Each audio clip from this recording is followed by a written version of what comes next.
নমস্কার বন্ধুরা, আমি সুতপা। দেখো, সুতপার কথাকে সঙ্গে করে আজকে নিয়ে এসেছি ওলের একটা সিম্পল এবং অনবদ্য রেসিপি। এই দেখো ওল, এগুলো এবার এর জন্য আমি কি করেছি চলো সেটা তোমাদের সাথে একটু শেয়ার করি। এর জন্য দেখো, আমি ভাতের মধ্যে ওলগুলোকে আমি এরকম বড় বড় পিস করে ভাতের মধ্যেই সিদ্ধ দিয়ে দিয়েছি। এবার এখান থেকে এতগুলো ওল আমি কাজে লাগাবো না, লাগাবো এর থেকে দুটো পিস নেব। এই দেখো, এটা কিন্তু চাল দেখালাম, একদম ভাতের মধ্যেই আমি সিদ্ধ দিয়ে দিয়েছি। এবার যেই ভাতটা উবুর দেব তার আগ দিয়ে আমি এই যে ওলগুলোকে বের করে নিয়েছি। এতে হয়েছে কি, ওল না ওই 80 থেকে 90% সিদ্ধ হয়েছে। ভাতের ভ্যাপারের মধ্যে থাকলে বাকি সিদ্ধটা হয়ে যেত। তারপরে ওলটাকে বাইরে নিয়ে একটু ঠান্ডা করে নিয়ে তারপরে আমি এটাকে এরকম কেটে নিচ্ছি। অবশ্যই ধুয়ে নিয়েছি প্রথমে, ভাতের যে দানাগুলো লেগে থাকে সেগুলো গা দিয়ে যাতে না থাকে। এইবার এগুলোকে আমি এরকম মোটা মোটা করে পিস করে নিলাম। পিস করে নিয়ে এটাকে আমি এবার একটু মাখাবো, তার জন্য লবণ দিয়ে দিলাম। আমি ভাতে লবণ দেই না, যারা ভাতে লবণ দাও তাদের এখানে লবণ একটু কম দিলেও চলবে। এবার লবণ দিলাম, এবার দিলাম হলুদ। লবণ হলুদ দিয়ে ওলটাকে মাখাবো, তবে তার সঙ্গে একটুখানি সর্ষের তেল দিয়ে দেবো। এবার একটুখানি তেল দিলে হবে কি, এটা আমি ওলগুলোকে ভাজবো।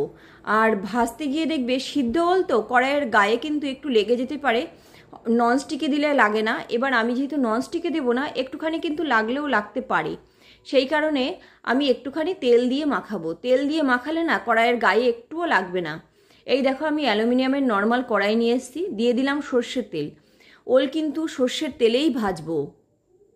এইবার তেলটা গরম হয়ে গেলে এবার এই ওলগুলোকে একটা একটা করে দিয়ে দেবো। সবগুলো ওলই আমি একবারেই দিয়ে দিচ্ছি। ওলের গায়ে ওই যে তেল লাগানো আছে তো, ওতে একটুও লাগবে না, কিচ্ছু হবে না।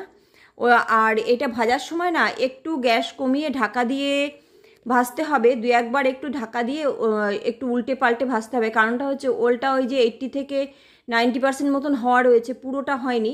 এবার এই পুরোটা হচ্ছে এই যে লবণ দিয়ে তেলের মধ্যে হবে, সেই কারণে একটু যদি গ্যাস কমিয়ে দিই তাহলে ভালো হবে। এবার আমি এরকম করে এই যে একটা সাইড যখন পুরো হয়ে যাবে তারপরে দেখো কি করি।